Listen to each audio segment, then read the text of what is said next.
Oke, jadi hari ini kita masuk masih di mata kuliah kita dasar pemrograman ya. Untuk materi kita hari ini adalah mengenai fungsi atau function di PHP ya. Ya.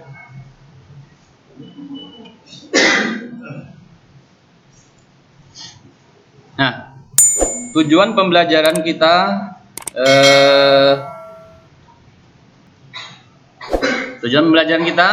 yang pertama memahami definisi fungsi. Nah, jadi Anda harus paham nanti apa itu fungsi, karena sebenarnya banyak fungsi. Terus memahami cara pembuatan fungsi. Jadi sebenarnya di PHP itu ada fungsi yang tinggal pakai, ada juga fungsi yang harus kita buat sendiri. Nah, jadi kalau di tujuan belajar kedua itu memahami pembuatan fungsi, berarti untuk kita membuat fungsi sendiri. Karena biasanya di dalam membuat fungsi itu sesuai kebutuhan. Ya. Sebuah pekerjaan itu dianggap oleh programmer akan lebih mudah kalau kita nanti membuat fungsi. Setelah kita bisa membuat fungsi, maka memahami juga cara pemanggilan sebuah fungsi. Ya. Jadi fungsi itu untuk bisa berjalan, dia harus dipanggil karena dia tidak bisa otomatis jalan sendiri. Oke, jadi kekuatan sebenarnya dari PHP itu berasal dari fungsinya. Artinya apa? PHP itu banyak fungsinya, ya. Sudah banyak dipermudah dengan banyaknya fungsi yang sudah disediakan. Fungsi atau function merupakan sejumlah pernyataan yang dikemas dalam sebuah nama. Ya, jadi sebenarnya dia itu sejumlah pernyataan, artinya pernyataannya banyak. Nah, kalau pernyataan banyak berarti dia punya kebutuhan khusus, punya fungsi khusus gitu ya. Tetapi dikemas dalam sebuah nama. Jadi ibaratkan kalau kayak di sebuah institusi atau instansi, fungsi keuangan misalkan. Fungsi keuangan itu kan banyak pekerjaannya, mulai dari menerima pembayaran, mencatat pembayaran, membuat laporan pembayaran, ya segala macam kebutuhannya. Ya, dikemas dalam sebuah nama, namanya adalah bagian keuangan atau fungsi keuangan. Jadi untuk bekerja, mulai dari menerima pembayaran dan sebagainya tadi banyak pekerjaan tadi, cukup kita panggil namanya, gitu ya. Nah, nama ini selanjutnya dapat dipanggil berkali-kali di beberapa tempat pada program. Nah, ini salah satu kemudahan atau kelebihan dari sebuah fungsi. Jadi sebenarnya fungsi itu banyak baris, banyak proses, ya, tetapi nanti disingkat menjadi satu nama dan kita bisa panggil berulang-ulang. Misalkan dalam satu program kita bisa memanggil lebih dari satu kali, sesuai kebutuhannya tentunya ya. Itu kemudahan kalau kita ada sebuah fungsi. Fungsi digunakan untuk menuliskan kode program yang berisi proses yang sering digunakan. Nah, ini, ya. Suatu fungsi tidak akan dijalankan secara otomatis saat halaman dimuat, karena kita dengan PHP itu kan dia loadingnya load halaman gitu ya, menampilkan halaman. Nah, dia tidak akan langsung dieksekusi kecuali kalau dia sudah dipanggil. Jadi eksekusinya itu oleh pemanggilan ke fungsi tersebut dengan menuliskan nama fungsinya. Jadi fungsi itu baru akan bekerja, baru akan berproses, baru akan dieksekusi apabila namanya dipanggil, namanya disebut, ya. Nih. Nah, ini tujuan pembuatan fungsi. Memudahkan dalam mengembangkan program. Mengapa memudahkan dalam pengembangan program? Ya, terutama nanti di dalam program utamanya akan lebih simpel, akan lebih sederhana. Kayak kamu misalkan, kamu mau pergi ke luar negeri, apa persiapan mau pergi ke luar negeri? Pertama, urus paspor, visa, gitu kan? Paspor visa sudah ada, beli tiket, ya kan? Tiket sudah ada, terbang, berangkat. Nah, kan ini simple, cuman 3 tahapan kan? Urus paspor, beli tiket, persiapkan keberangkatan. Nah, itu sebuah fungsi. Nah, Apakah kamu sadar bahwa urus paspor itu banyak prosedur, banyak proses yang dijalani? Ya kan? Nah, itu fungsi.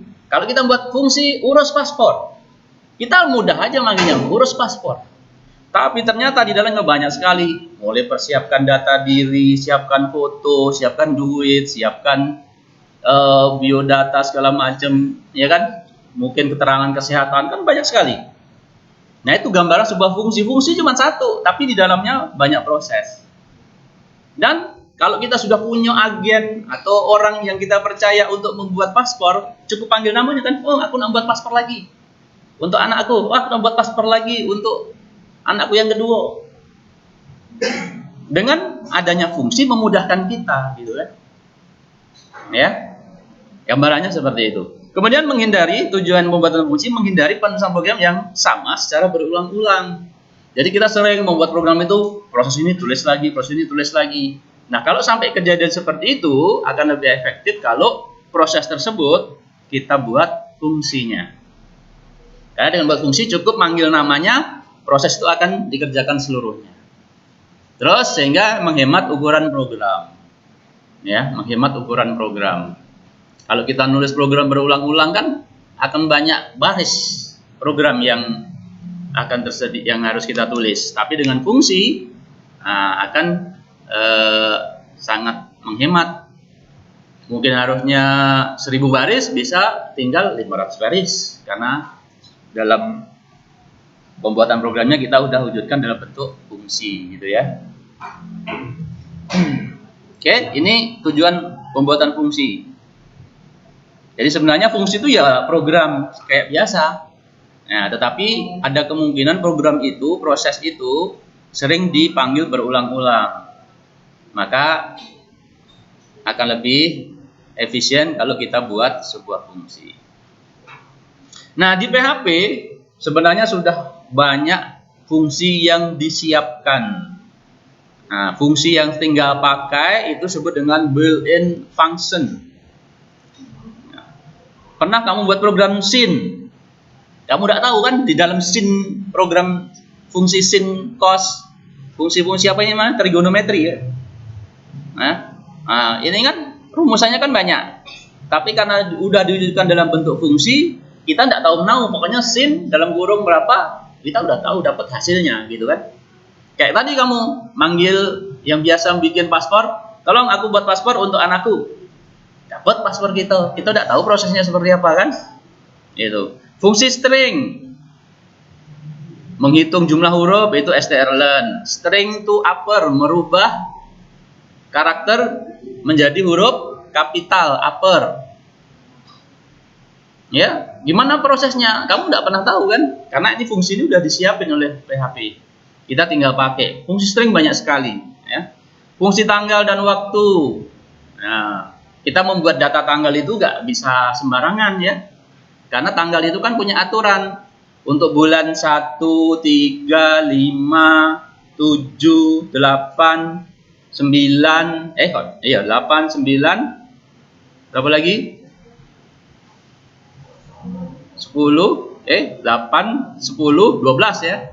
Itu jumlah harinya maksimal 31. Itu kan ada aturannya kan? Jadi kita nggak bisa sembarangan kita bikin input tanggal, masukkan tanggal, bulan, tahun. Kamu nanti masukin bulan Januari, tanggalnya dibuat 31. Error nggak? Januari tanggal Februari tanggal 31. Harusnya error kan?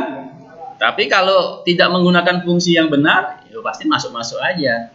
Maka itulah fungsinya kita menggunakan fungsi penanggalan. Jadi dia ada validasinya. Kalau bulan Februari itu maksimal harinya cuma 28 atau 29. Ya kan? Kalau 29 artinya tahun apa? Kalau yang 29? Ayo kamu tentang fungsi penanggalan. Bulan Februari itu kan jumlah harinya ada berapa maksimalnya?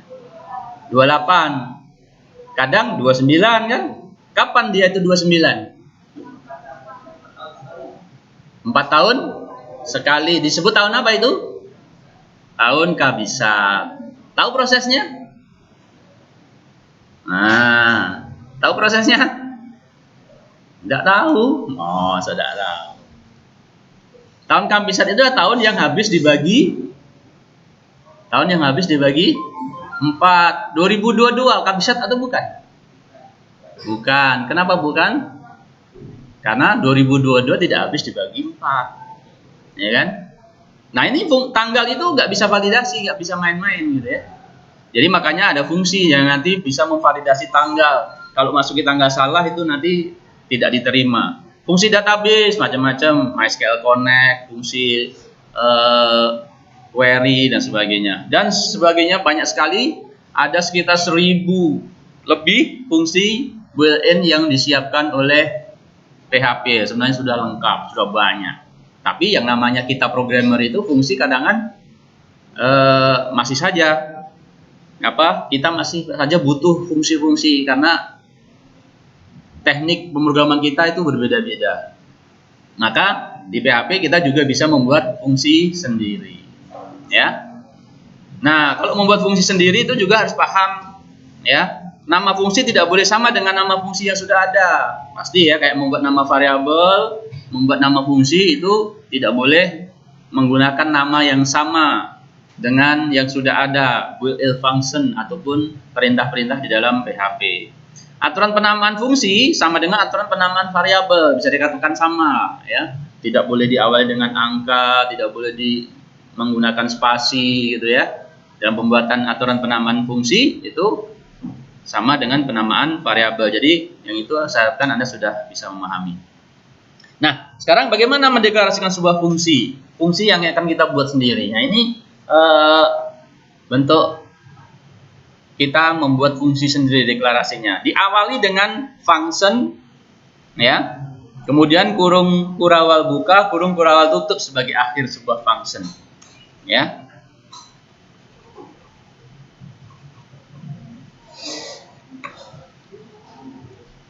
Jadi function ini adalah yang harus kita tuliskan kalau kita mau membuat function. Function name ini nama fungsi yang akan kita buat. Nah, ini tadi yang tidak boleh ada spasi, ya. Terus kurung buka, kurung tutup, kurung kurawal. Nah, di sini adalah kode yang akan kita tulis untuk mengimplementasikan fungsi dari function tersebut. Fungsi pangkat berarti untuk mangkatin, prosesnya seperti apa. Fungsi hitung gaji berarti proses hitung gajinya ada di sini, gitu ya. Di sini adalah baris-baris kode yang akan memproses kerja dari fungsi tersebut. Nah, fungsi ini, kode-kode program yang ada dalam function ini tidak akan dijalankan kalau dia tidak dipanggil. Maka pemanggilannya di program utama. Ini kan program utamanya kan di sini nih. PHP, NPHP. Di dalam function ini dia tidak akan diproses apa-apa. Sebelum dia dipanggil seperti ini. Nama fungsinya apa? Panggil. Ya, baru seluruh kode yang ada dalam function ini baru dikerjakan, baru dieksekusi. Paham maksudnya? Nanti kita lihat contohnya. Nah, ini contohnya. Kita membuat function pesan. Nah, kita kan sering membuat function pesan gitu kan. Selamat pagi, selamat malam, selamat siang gitu ya. Nah, ini salah satu contoh yang cuman function yang cuman berisi satu baris perintah, yaitu perintah echo. Selamat pagi. Nama fungsinya pesan. Ya. Nah, nama fungsi pesan ini baru tulisan echo selamat pagi ini baru akan dieksekusi kalau nama fungsinya kita panggil di sini. Di sini ada pesan, kurung buka, kurung tutup. Ini artinya memanggil fungsi pesan. Dengan memanggil fungsi pesan, dia akan mengerjakan semua yang ada di sini. Kebetulan ini baru contohnya baru satu. Dia akan mengerjakan perintah echo selamat pagi. Otomatis menampilkan ke layar tulisan selamat pagi. Maka hasilnya nanti di layar muncul selamat pagi. Bisa dipahami? Di sini kita bisa membuat pesan lagi. Pesan lagi. Kita tulis pesan ini bisa berulang-ulang. 5 kali kita manggil fungsi pesan, maka 5 kali akan muncul tulisan selamat pagi. Kita nggak perlu echo selamat pagi sampai 5 kali. Kalau kita sudah punya fungsi pesan, ya tinggal manggil pesan 5 kali.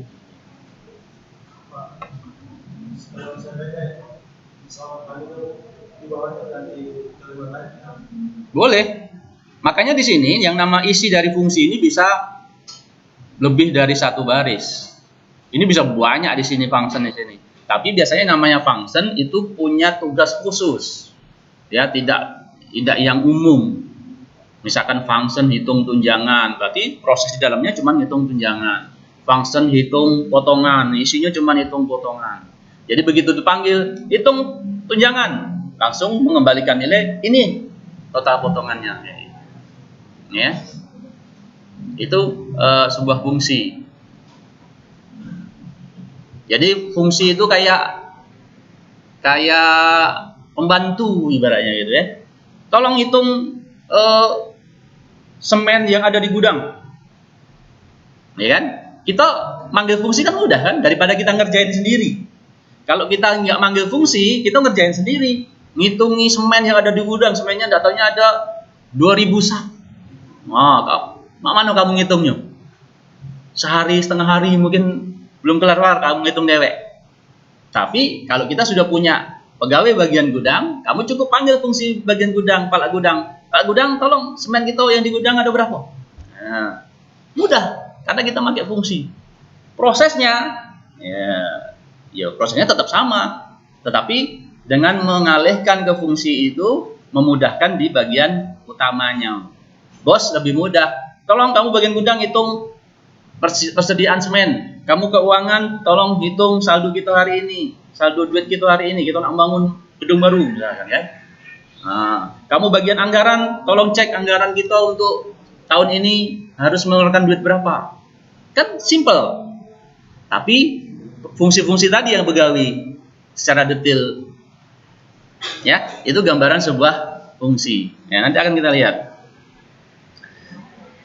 Ya, ini fungsi yang sederhana. Jadi fungsi yang hanya menampilkan data saja.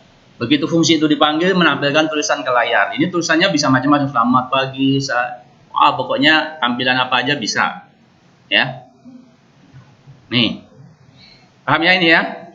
Nah, fungsi itu nanti kalau fungsi yang seperti ini, apa yang kita panggil, ya? Kalau kita memanggil pesan, pokoknya isinya ya itu, kita kan nggak bisa ngerubah-rubah gitu kan. Kita manggil pesan di waktu malam, munculnya ini tetap selamat pagi apa berubah jadi selamat malam? Kalau fungsi ini kita panggil malam-malam, fungsi ini yang muncul tetap selamat pagi ya, karena ibaratkan itu kita memanggil tapi fungsi kita tuh lemah. Jadi kita minta tolong tapi apa yang dikasih ke kita nggak bisa merubah. Nah, ini fungsi yang pertama, karena kita tidak bisa mempengaruhi prosesnya, kita tidak bisa mempengaruhi nilainya. Nah, nanti kita bisa, kalau kita lah berduit dikit, kita bisa tolong panggil. Nah, ini ada bahan, ini aku ada tepung, ada telur, ada sayur. Nah, tolong buatkan bakwan yang cak ini. Nah, lah pacak mesan, gitu kan? Kalau tadi tidak, kalau fungsi tadi ya kayak orang beli bakwan, datang bakwan, kita tidak tahu bakwan yang wujudnya yang cak mana, bahannya yang cak mana, kita tidak tahu.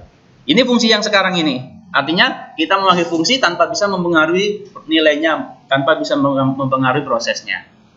Pokoknya panggil, terus nerima apa adanya, gitu ya.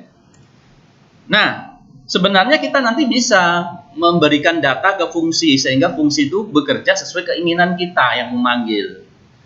Maka nanti ada yang namanya argumen. Ya, ada namanya argumen. Informasi dapat diteruskan fungsi melalui argumen. Nah, kayak tadi, ya. Ibaratnya itu customize. Kalau kita nak kayak bangun rumah, itu kita desain sendiri, kita nyiapin bahan bangunannya sendiri. Nah, itu ada argumen. Kalau yang jadi tadi, kayak kita beli rumah di perumahan yang sudah jadi. Pak, ini tipenya rumahnya cak inilah. Ukurannya tipenya tipe 40, tipe 50, cak inilah. Bapak kalau beli dapatnya cak inilah. Kamu tidak bisa request apa-apa. Nah, itu fungsi yang pertama tadi. Ya. Kalau bisa mau request, maka ada argumen. Jadi argumen itu sama seperti variabel. Argumen ditentukan setelah nama fungsi di dalam tanda kurung. Ini tadi kan tanda kurungnya kan tidak ada isinya apa-apa ya. Function, pesan, tanda kurung tidak ada apa-apa. Ya, kita nggak punya data apa-apa yang mau kita sampaikan, sehingga fungsi, hasil dari fungsi ya sesuai yang muncul saat itu. Kalau dengan argumen, kita nanti bisa memesan sesuai keinginan kita. Kita dapat menambahkan argumen sebanyak yang kita inginkan. Ya. Ya, kayak mesan makanan tadi, ya sesuai duit kita kan. Kalau kamu mau resepsi, kondangan, manggil catering, ya sesuai kemampuan duit kita kan. Aku sayur nak 5 macam, nak 10 macam, nak 20 macam gitu kan. Makanan kecilnya nak 3 macam. Nah, ini argumen. Artinya bisa sebanyak yang kita inginkan, tergantung kebutuhan. Nah, contoh berikut sebuah fungsi yang memiliki satu argumen. Ya, nama argumennya fname. Saat fungsi family name dipanggil, kita juga memberikan nama. Ini contohnya penjelasannya, dan nama tersebut digunakan dalam fungsi yang menampilkan beberapa nama depan berbeda, tetapi nama belakangnya sama. Ini contoh fungsinya kayak begini. Anda lihat, ada sedikit perbedaan sekarang dengan fungsi sebelumnya tadi. Kalau tadi kan function pesan, dalam kurung tidak ada isinya apa-apa. Ya, nih, function pesan, dalam kurung tidak ada isinya apa-apa. Ya. Nah, yang sekarang yang dengan argumen, ya, ini saya buat function family name, nama keluarga. Dalam kurung ada variabel fname. Nah, variabel fname inilah yang disebut argumen. Ya. Inilah yang data yang bisa kita berikan. Informasi yang kita berikan ke fungsi. Sehingga nilai dari argumen ini tergantung kita ngasihnya. Mau kita kasih Mulyani, mau kita kasih Sunario, mau kita kasih Suyanto, mau kita kasih Harjanto dan sebagainya, terserah kita. Ya. Tapi nanti munculnya yang di sini ada belakangnya adalah Jarwo Suwito. Paham maksudnya? Kalau tadi kan di echo yang muncul itulah. Kalau ini sesuai data yang kita berikan di variabel fname. Paham nggak? Manggilnya di sini family name Mulyani. Nah, pada saat ini dipanggil, dia lari ke fungsi. Nah, Mulyani akan diterima oleh variabel yang kita sebut tadi argumen fname. Fname akan dicetak di sini, akan muncul Mulyani Jarwo Suwito. Tapi kalau pada saat kita manggil, kita kasih Sunario, maka akan muncul di sini Sunario Jarwo Suwito. Kan berbeda sudah. Sesuai informasi yang kita berikan, sesuai request yang kita berikan. Saya manggil fungsi, pakai Mulyani, munculnya Mulyani Jarwo Suwito. Saya manggil fungsi, nambahi informasi Sunario Jarwo Suwito. Jadi ini akan menjadi fname, first name. First name-nya ini yang Jarwo Suwito adalah last name-nya. Sehingga ini fungsi kan satu cuman fungsinya, tapi dipanggil berapa kali nih? 1, 2, 3, 4, 5, 6 kali dipanggil. Ya kan? Kita cukup memanggil terus menyertakan informasi nama depan di argumen. Sehingga kalau dijalankan nanti munculnya kayak begini. Sudah ada Jarwo Suwito Nyogalo di belakang. Paham nggak? Bedanya dengan fungsi pesan tadi. Fungsi pesan tadi mau dipanggil 10 kali munculnya tetap selamat pagi. Mau kita panggil malam-malam tetap muncul selamat pagi. Mau kita panggil subuh-subuh tetap muncul selamat pagi. Kenapa? Karena kita tidak bisa memberikan informasi untuk diproses oleh fungsi. Nah, kalau contoh ini kita memanggil fungsi, tapi kita juga sekalian memberikan data informasi yang nanti akan diproses oleh fungsi tersebut. Gitu. Paham ya ini ya? Nah, ini fungsi ini sudah berbeda. Ini dengan satu argumen.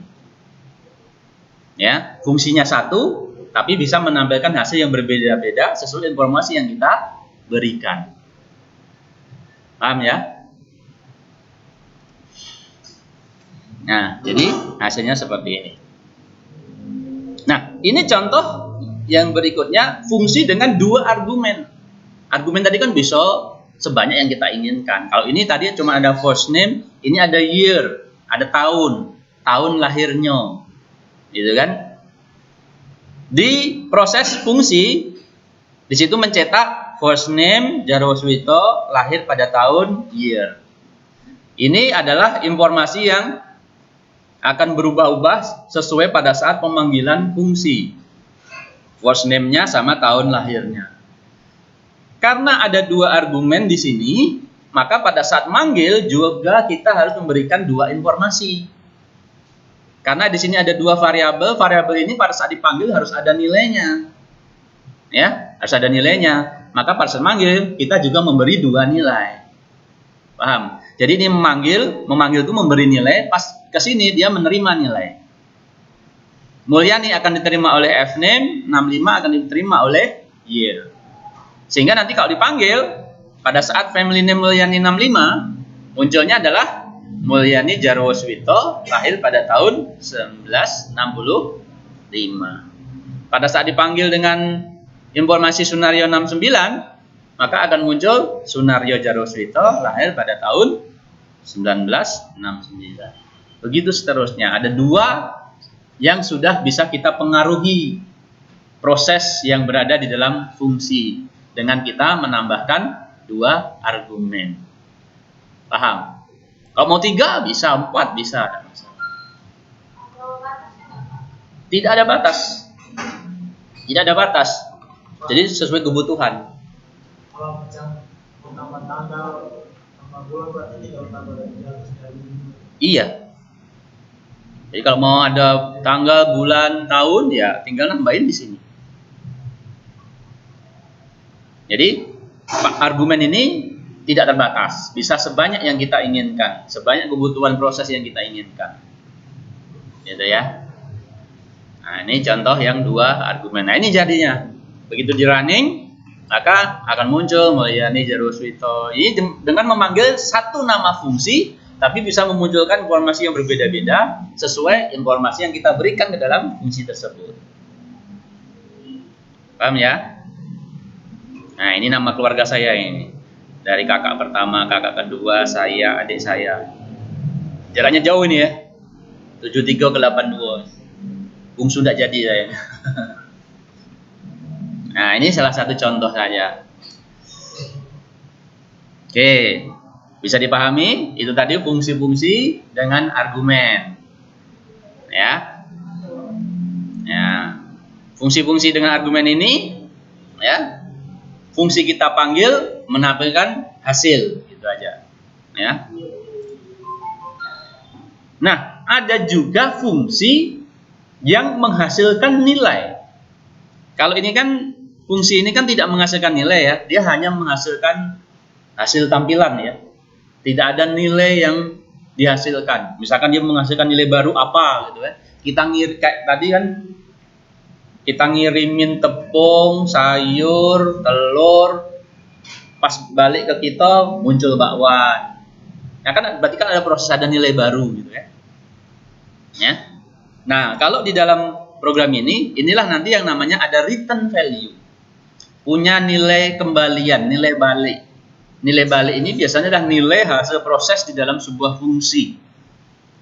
Ya. Jadi fungsi yang punya return value adalah sebuah nilai yang dikembalikan oleh fungsi atau juga metode dalam bahasa program tertentu, ya, saat fungsi atau metode tersebut dipanggil. Biasanya return value adalah nilai hasil proses dari sebuah fungsi, dari suatu fungsi. Misalkan kayak tadi kita manggil pangkat 5. Kita kan pengen tahu hasilnya berapa pangkat 5 itu kan. Nah, hasil nilai pangkat 5 itulah yang disebut return value. Nah, contohnya kayak begini. Kita punya function tambah, ada dua argumen A dan B. Ya, dalam function tambah ini fungsinya adalah menambahkan nilai antara variabel argumen A dan B, disimpan di C. Nah, di sini ada pernyataan return. Kalau fungsi-fungsi sebelumnya tadi tidak ada pernyataan return ya dalam fungsinya ya. Kalau ini ada pernyataan return, artinya fungsi yang punya nilai kembalian. Maka dia akan mengembalikan hasil penambahan yaitu yang tersimpan di variabel C. Sehingga pada saat seperti ini, echo tambah, ya, echo tambah. Anda lihat ini cara manggilnya ini. Fungsi tambah di dalam echo. Ya. Echo itu kan untuk menampilkan. Kalau mau menampilkan kan harus ada sesuatu yang harus ditampilkan kan. Padahal di sini isinya adalah tambah. Nah, berarti tambah ini ada sebuah nilai baru yang nanti akan muncul. Nah, jadi fungsi tambah ini memproses argumen 1 dengan argumen 2 ditambahkan, nanti muncullah nilai yang return value-nya di C. Jadi kalau tambah 10,5, tadi 10 diterima oleh A, 5 diterima oleh B, masuk ke sini, ditambahkan 10 tambah 5. Disimpan di C 15-nya. C return dibalik lagi ke sini. Balik ke sini ketemu echo.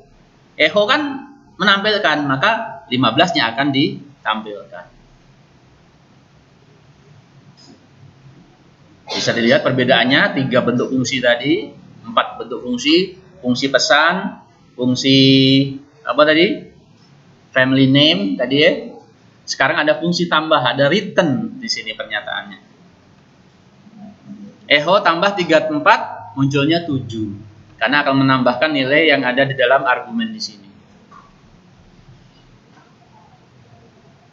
Paham? Jadi kayak bikin bakwan tadi, kamu manggil tukang masak, kamu ngasih tepung, ngasih telur, tepung, koma, telur, koma, kecambah, koma, wortel, koma, apa, pas dicetak munculnya bakwan, gitu kan? Tidak muncul tepung, telur, kecambah tadi kan tidak muncul lagi, telur, kecambah dan sebagainya. Yang muncul bakwan. Kalau ini 10 sama 5 nggak muncul, yang muncul 15. Karena itu adalah hasil proses di dalam fungsi. Ini yang namanya fungsi yang mempunyai nilai kembalian atau return value. Ya. Kalau echo dihapus, tidak akan muncul apa-apa. Karena apa? Karena tambah 10 dengan 5 ada memang angka 15, tapi angka 15 nggak diapa-apain. Ya nggak akan muncul apa-apa. Bisa saja nanti di sini diproses lagi, boleh. Misalkan nanti tambah di sini ada D sama dengan tambah 10,5 kali 2, boleh. Gitu ya. Ya. Jadi kita bisa menambahkan di sini misalkan kalau echo-nya dibuang, kalau cuma tambah saja tambah 10,5 ya. Pada saat manggil fungsi tambah, dia menambahkan memang 10 ditambah 5, 15. Dalam memori di sini sudah muncul 15 pada saat balik ke program sini lagi. Tapi karena tidak diapa-apain ya, cuma ada di memori saja. Cuma sebagai data di memori, ada angka 15. Ya, jadi nggak muncul apa-apa. Makanya kalau ketemu echo, artinya hasil tadi di echo ditampilkan, muncullah 15 hasil. Atau bisa saja di sini kamu bisa membuat di sini misalkan dikali 2. Di sini misalkan jadi variabel z. Nah, ini artinya hasil dari sebuah fungsi diproses lagi dengan perkalian yang ada di sini dikali 2. Hasilnya disimpan di variabel z. Mungkin nanti baru echo variabel z-nya. Lalu muncul hasil perkalian 2 setelah mengambil fungsi tambah. Ya, paham ya? Itu ada return value, artinya ada nilai kembalian.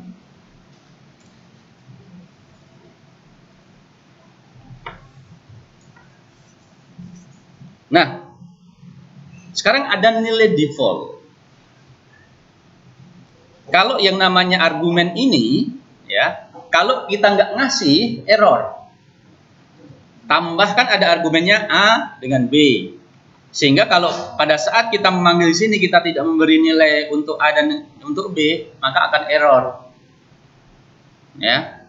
Kayak kamu balik dari tamasya, balik dari piknik, balik ke rumah, kamu tidak bawa oleh-oleh. Wong rumah ngamuk pasti.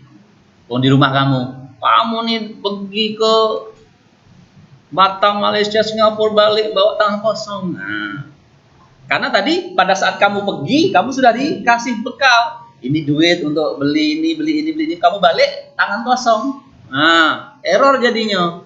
Karena sebuah function dengan ada argumen pada saat manggil, tapi pas baliknya kosongan, error. Nah, maka biar nggak error, nanti kita bisa ngeset sebuah nilai default. Artinya kalau tidak ada nilai, tidak disertakan nilainya, akan ada nilai yang defaultnya. Nilai default itu artinya nilai yang apa ya? Ya nilai default, nilai yang otomatis ada kalau sebagai pengganti argumen yang kosong. Jadi istilah untuk argumen atau parameter yang memiliki nilai awal atau nilai default. Jadi kalau tidak kita kasih apa-apa, nilainya sekian. Ya. Nilai ini akan digunakan saat pemanggilan sebuah fungsi yang tidak menyertakan nilai. Nilai default ini bermanfaat agar fungsi lebih fleksibel dan terhindar dari error. Ini contohnya seperti ini. Fungsi tambah tadi ya. Nih. Jadi fungsi tambah ini kalau pada saat kita manggil itu kita nggak ngasih angka 2, 3, 3, 4 di sini, nanti akan terjadi error. Karena apa? Karena kalau tambah saja langsung, ya kita memanggilnya, kita cuma manggil tambah, kurung buka kurung tutup, ya error. Kenapa? Karena dia mau memproses di sini, tidak ada nilai. Mana ini kalau aku proses, di sini ya nggak ada default. Ini saya mau memproses antara A dengan B, tapi pada kamu manggil kamu ini tidak ada. Ya pada gawe yang kayak tukang datang ke rumah kamu bahan nanti. Oh, hilang ada sini sebenarnya nggak ada, sudah ada error. Gitu ya. Nah maka biar nggak error, nanti akan ada nilai default. Nilai default dengan memberikan ada sama dengan.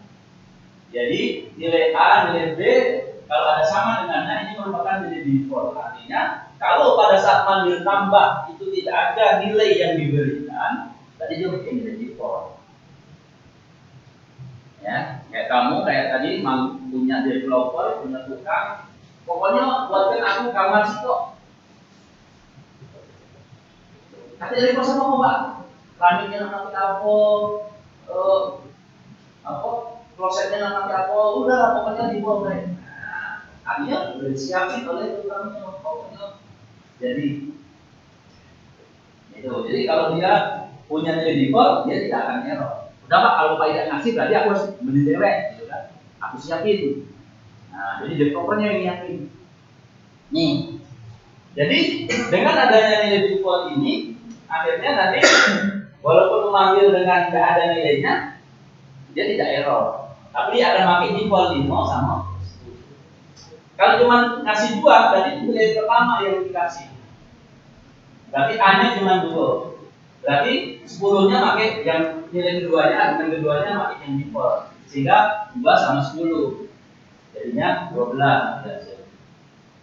Atau bisa kali ini lengkap, dua-duanya dikasih datanya. Gitu. Paham maksudnya dengan adanya default? Kadang-kadang manggil fungsi kan kita bisa kosong seperti ini. Berarti ini kalau tidak adanya default error. Tapi kalau ada nilai default, maka dia akan pakai nilai defaultnya. Kan sini kita nggak ngasih nilai apa-apa. Maka dia akan pakai 5 sama 10. Tapi kalau cuma ngasih 1, berarti yang diisi 1. Argumen yang ke-1. Argumen kedua tidak dikasih, berarti pakai yang default. Gitu kan? Kamu cuma minta bikinkan kamar, kamu cuma ngasih keramik, berarti yang lainnya default. Gitu kan? Aku keramiknya nak jadi granit. Nah, berarti yang lainnya default semua. Gitu kan? Kira-kira seperti itu bayangannya. Jadi fungsi ini sangat fleksibel, fungsi tanpa argumen, fungsi ada argumen bisa lebih dari 1, tak terbatas banyaknya. Terus fungsi bisa punya nilai kembalian, karena fungsi biasanya memproses sesuatu. Ya. Terus fungsi untuk argumennya bisa kita kasih nilai default biar tidak sering terjadi error. Itu. Ya, paham sampai sini tentang fungsi? Ada pertanyaan?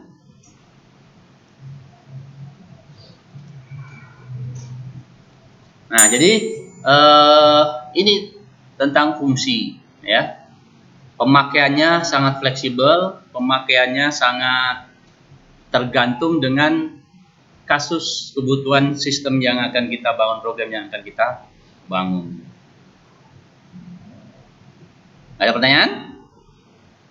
Belum ada?